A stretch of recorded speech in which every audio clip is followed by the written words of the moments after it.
Berjumpa lagi bersama dengan saya, Gembala Jemaat Gereja Isa Almasih Lawang Light Generation HUHA, dalam program Sapa Jemaat di Rumah. Tetap semangat, tetap berpengharapan, dan harus selalu yakin menjadi pemenang-pemenang di dalam Tuhan kita, Yesus Kristus. Firman Tuhan terambil dari Imamat 19 ayat yang ke-6. Imamat 19 ayat yang ke-6 berkata, "Janganlah engkau pergi kian kemari menyebarkan fitnah di antara orang-orang sebangsamu. Janganlah engkau mengancam hidup sesamamu manusia. Akulah Tuhan." Saudara, firman Tuhan ini ditujukan kepada orang-orang percaya agar mereka tidak hidup sebagai seorang pemfitnah. Sebab fitnah adalah sesuatu yang jahat dan kejam, sehingga Tuhan begitu benci terhadap segala sesuatu yang berbau fitnah. Bahkan Tuhan mengatakan, "Janganlah engkau menyebut nama Tuhan dengan sembarangan." Ayat firman Tuhan itu berkaitan dengan kebiasaan orang yang membuat fitnah dengan bersumpah atas nama Tuhan. Perintah itu juga berkaitan dengan pelarangan seseorang di persidangan, secara khusus bagi saksi dusta yang diangkat sumpahnya atas nama Tuhan. Yesus sendiri bahkan berkata, "Janganlah engkau berkata dusta atas sesamamu." Semuanya ini menandakan bahwa kata dusta itu adalah sesuatu yang sungguh sangat tidak berkenan di hadapan Allah, dan orang yang melakukannya akan berhadapan langsung dengan Allah. Itulah sebabnya di dalam Imamat yang tadi kita baca dikatakan, "Akulah Tuhan." Itu mau menjelaskan bahwa apabila engkau berdusta atas sesamamu, maka engkau akan berhadapan dengan Aku, kata Tuhan. Nah, jika kita berhadapan dengan Tuhan, tentu itu adalah sesuatu yang sangat tidak main-main. Itu adalah sesuatu yang sangat mengerikan. Oleh sebab itu, saudaraku yang dikasihi Tuhan, mari kita buang segala dusta, mari kita buang segala fitnah atas sesama kita, terlebih atas seseorang yang hidupnya benar di hadapan Allah. Sebab akibat dari fitnah itu bisa sangat menghancurkan orang itu, nama baiknya, bahkan keluarganya.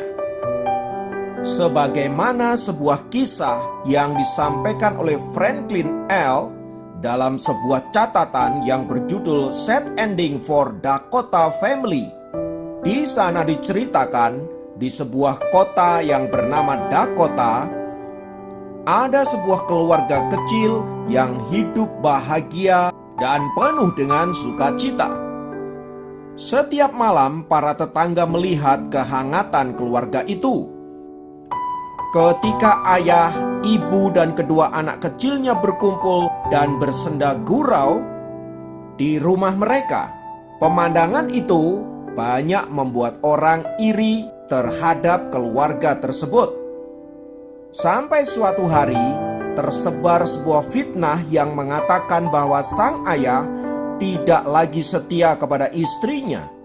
Meskipun fitnah itu tidak mendasar, tetapi akhirnya sampai juga ke telinga istri dan anak-anaknya. Akhirnya ia tidak tahan menghadapi aib yang sebenarnya tidak pernah ada itu. Terlebih fitnah itu telah menyebar di kota tersebut, menyebabkan istri pria itu mengalami tekanan jiwa yang hebat. Akal sehatnya telah meninggalkan tahtanya, dan malam itu ketika sang suami pulang ke rumah, tidak ada seorang pun yang menyambutnya di pintu pagar. Tidak ada sendau gurau lagi, tidak ada bau harum masakan dari dapur, yang ada hanya rasa dingin dan mencekam. Diliputi oleh perasaan khawatir dan takut, pria itu langsung menuju lantai bawah. Ia menemukan 3 orang yang menggantung diri pada balok melintang yang ada di atas ruangan itu. Ternyata Ia adalah istrinya karena merasa sakit hati dan putus asa, menggantung kedua anaknya terlebih dahulu, kemudian menggantung dirinya sendiri.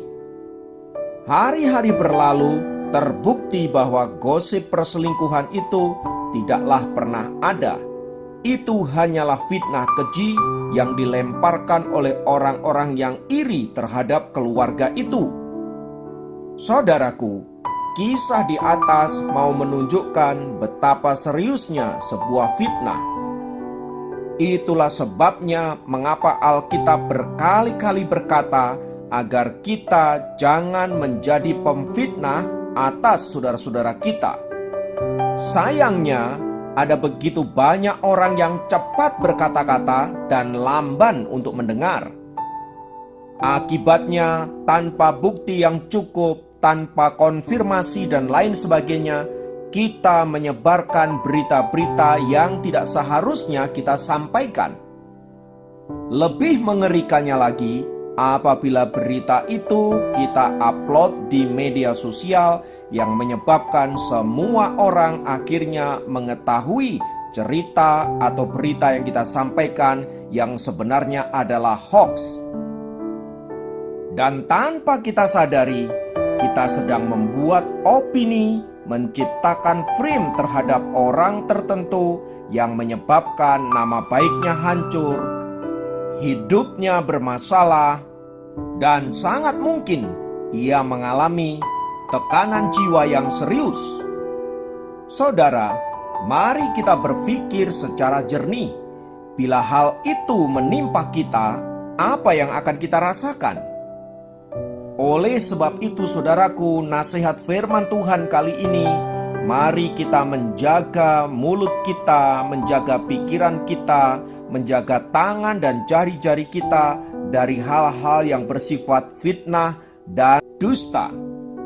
Ingat, Allah sama sekali tidak berkenan dengan orang yang suka menyebarkan fitnah. Engkau akan berhadapan langsung dengan Allah, dan konsekuensi hukumannya sungguh sangat mengerikan. Oleh sebab itu, marilah kita menjadi anak-anak Tuhan yang bijaksana, yang senantiasa memberikan kata-kata motivasi, kekuatan, dan pengharapan, supaya setiap orang yang mendengarnya melihat dan merasakan kasih Allah yang luar biasa. Mari kita berdoa. Tuhan, dalam nama Yesus, biarlah firman-Mu menguatkan kami, meneguhkan kami, menjadikan kami anak-anak Tuhan yang senantiasa menjaga lidah dan mulut kami, sehingga tidak keluar fitnah dan dusta yang menyebabkan orang lain dirugikan oleh kami. Berkatilah kami supaya hidup kami senantiasa menjadi berkat, menjadi terang, menjadi motivator bagi orang lain yang menguatkan, meneguhkan, dan memberikan pengharapan. Terima kasih Bapa, terpujilah namamu. Dalam nama Yesus kami berdoa, haleluya, amin. Demikian program Sapa Jemaat kali ini. Sampai jumpa dalam program Sapa Jemaat yang lain. Tuhan Yesus memberkati.